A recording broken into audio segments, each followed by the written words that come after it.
Welcome to the Stephen Mansfield Podcast.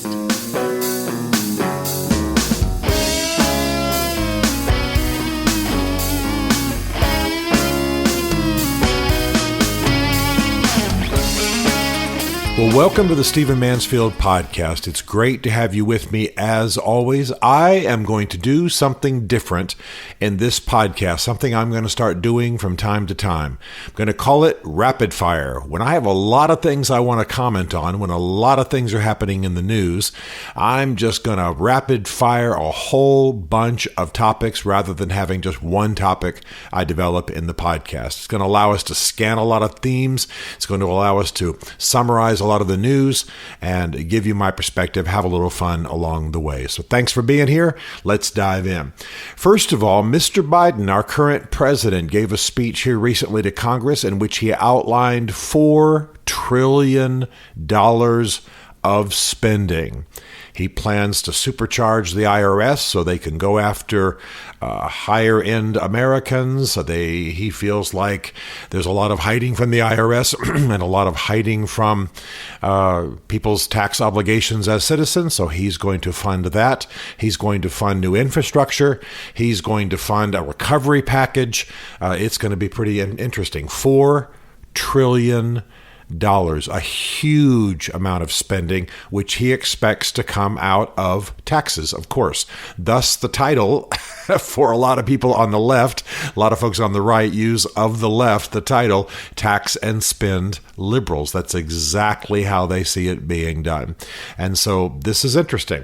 Now, one of the greatest concerns for people like me, and not just conservatives, but people who have a little bit of background in macroeconomics, is inflation. Let me explain this briefly. Inflation is basically an expansion of the money supply.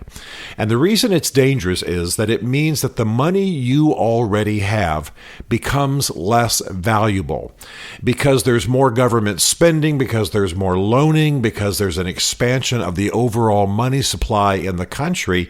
Your $10, let's say in 2020 value, by 2023 value is not the same thing. It's less because there's more of it. There's more money out there. So nothing is as scary to people who save, to people who try to be responsible with their money than inflation. It's almost always something done by banks and governments. It is something that devalues what you own, devalues what you earn, devalues the value of your salary, and it's pretty scary for people. So far, we're assured no problem. We're not going to deal with a lot of inflation. But you start spending at the $4 trillion level, and if the banks don't keep a lid on their loaning, and loans are a little bit irresponsible, you begin to have inflation. That's something to keep an eye on. Remember this definition.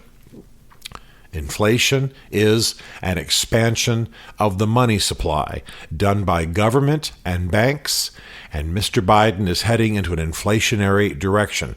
Most left-leaning presidencies have led to inflation. Remember the inflation of the Carter years, less so during the Clinton years. I'm not trying to weight this analysis just politically, but keep in mind, most Republicans try, other than in times of war, to tighten up spending, to reduce debt, to increase the value of money, so to speak. But when you have massive government spending, I think Mr. Biden sees himself as a new FDR, new generation's Franklin Delano Roosevelt, with a New Deal, so to speak. That was Franklin Delano Roosevelt's economic package called the New Deal. I think Mr. Biden sees himself in those terms. He's older, doesn't think he's going to be around forever, and so he's wanting to make his mark and make it quickly. But what it will produce is a massive expansion of the money supply, and if it's not managed well, we will end up in inflationary times. Excuse my voice this morning. By the way, Mr. Biden is more popular than any other president in terms of his own party. He's more popular within his own party than any other president at this point.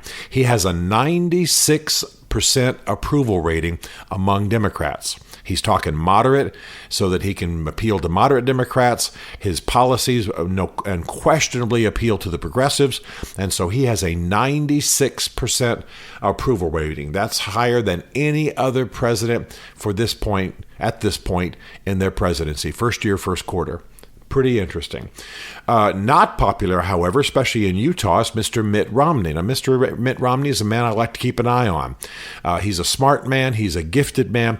But I like in Congress those who are the outliers, those who are prickly, those who can't be assumed to go along with the party line. I like the free thinkers. They require other people to be sharper in their arguments. They're thoughtful. They usually have a surprising thing in Washington, D.C., a conscience. And so Mr. Romney was making a speech to state delegates in Utah. Now, you all know that Mr. Romney not only represents Utah, but is a member of the Latter-day Saints, the Mormon Church. And so Utah, of course, is absolutely filled with members of the LDS. Mr. Romney should be just slightly less popular than Jesus in Utah. And yet he was booed at this gathering of state delegates as he made his speech. Why was he booed? He was booed because, of course, he was in favor of the impeachment of Donald Trump. And for some reason among the GOP, Donald Trump has become the litmus test. I mean, Donald Trump is the issue. Are you pro or anti-Trump? If you're anti-Trump, if you voted against him, you will be punished, a la Arizona. And if you have stood with Donald Trump, you are absolutely outside of the mainstream. Nevertheless, that's the measure for a lot of people in the GOP. Let me just say it plainly. The GOP is in crisis, and it's largely a crisis over Trump loyalties. However, Mr. Romney got booed in his own state and amongst delegates who should have been absolutely loyal to him, and the issue was Trump. I want to say again, I like Mr. Romney. He doesn't represent everything I believe. He's a bit of an oddball. I never will forget the video of him blowing out the candles on his cake. I think he's in his early 70s, pulling every individual candle off the cake and blowing it out individually, while we all sat there going, please, could we just have some cake? So he's an unusual guy, but I'll tell you what, he's gifted, he's intelligent, and again, I like in Congress the outliers. I do not like to see, we are not served in American government. We citizens are not served well when everybody is in lockstep in Washington, D.C. You want the dissidents. You want the outliers. You want the Murkowskis. You want the ones who are unusual, who think differently, who have a conscience, who are willing to break from the party, not just for power, but because they believe in what they're doing. There was a book written, maybe 3 or 4 decades ago by a man named Hedrick Smith, very popular commentary on D.C. affairs, and he wrote a book which is I'm sure outdated now, but it was really transformative for me, and it was called How Washington Works. And one of the things he described was the power of being prickly, that if you aren't just there to go along, if you don't just agree with your party flow, if you require people to come to your office and make their case. You require people to make a sharp case. You think uniquely and as a bit of an outlier on every issue. That's a form of power. I not only think it's a form of power, I think it's good for our government. I want people with consciences. I want people that are willing to break from their party, especially these days. I want people forcing other folks to be smart, not just use code language and not just make everything easy and not everything slick and about money and about power. I like the ones who are prickly. And so I like Mitt Romney. I like these other handful of what you might call moderate Republicans, but I also like the folks who do the same in the Democratic Party. I think it's absolutely essential. Okay, let's move on.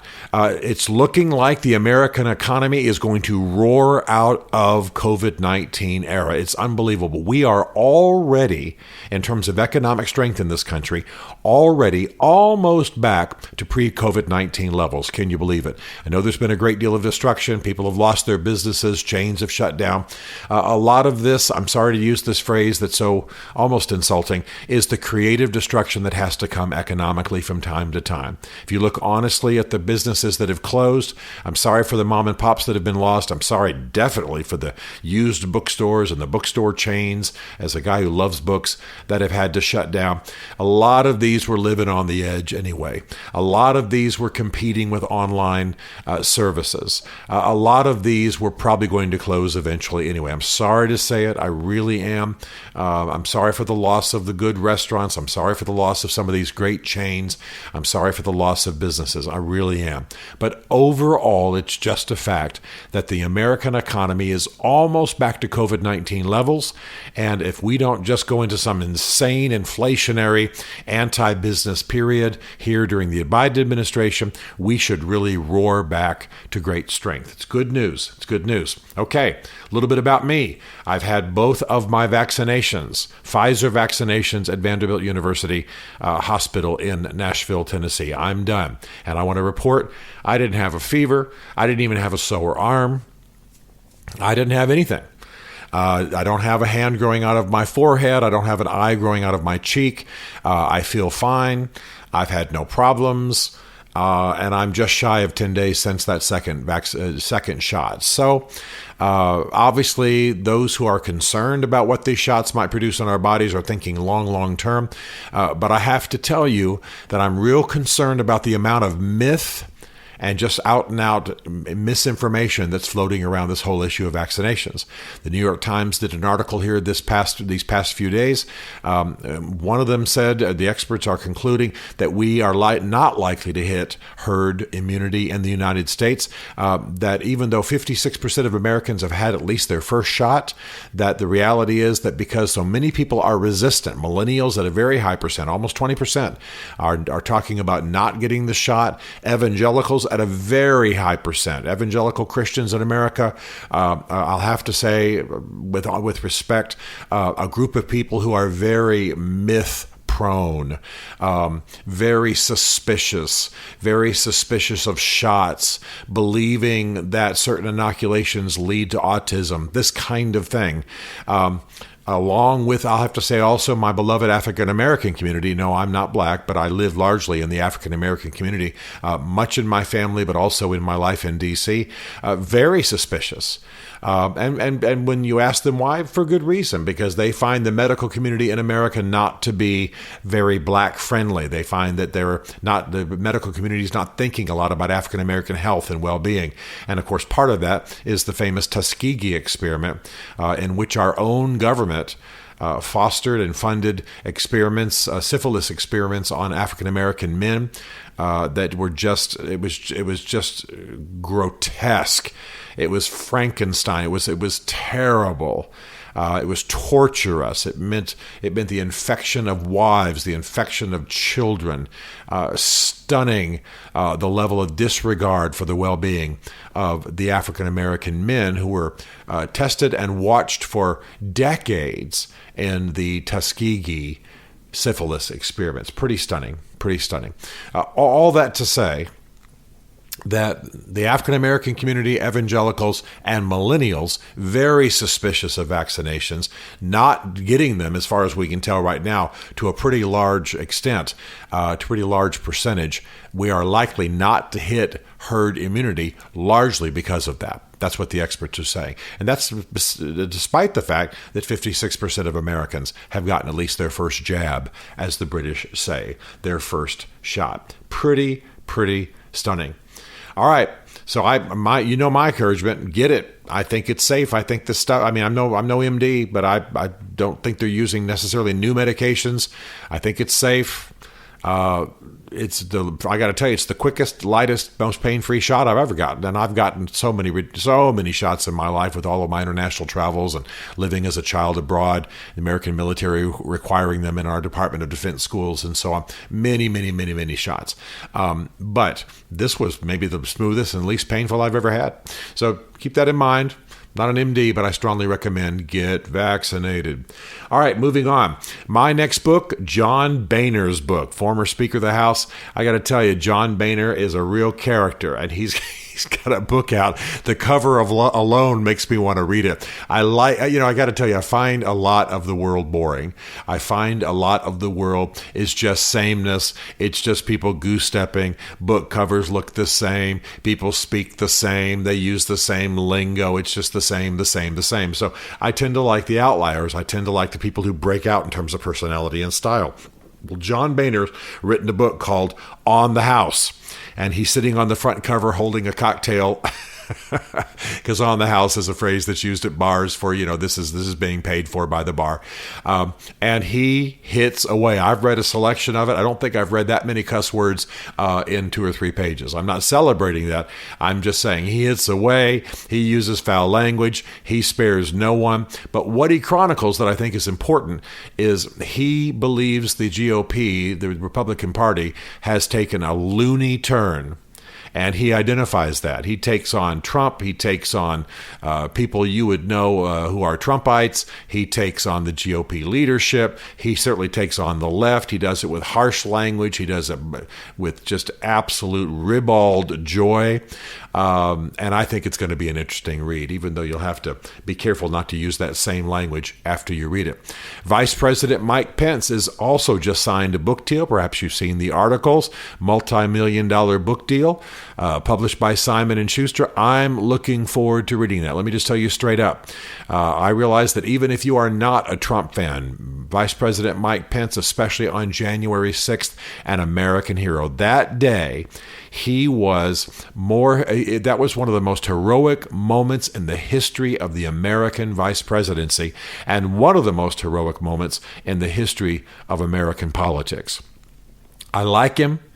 There are a lot of questions I have about his conduct and what happened internally in the Trump administration. I think he's going to tell us the story. I think he's going to tell us what happened. Mr. Trump is not going to tell it straight up.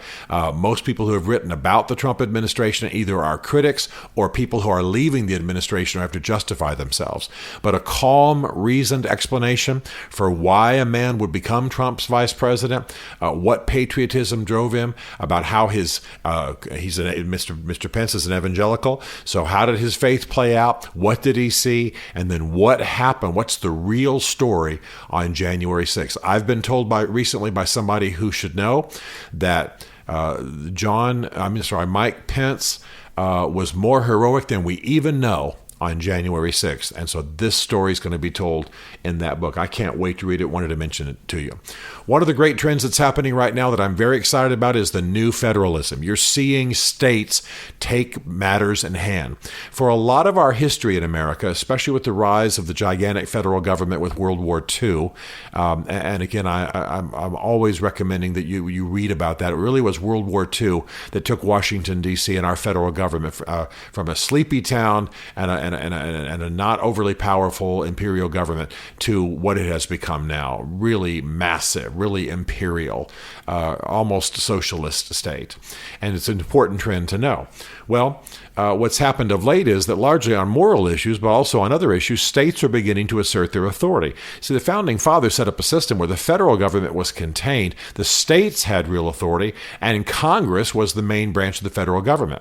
Presidency wasn't that powerful, and the Supreme Court was just there to decide if certain acts of the government and in the nation were constitutional. Judicial review was fairly limited.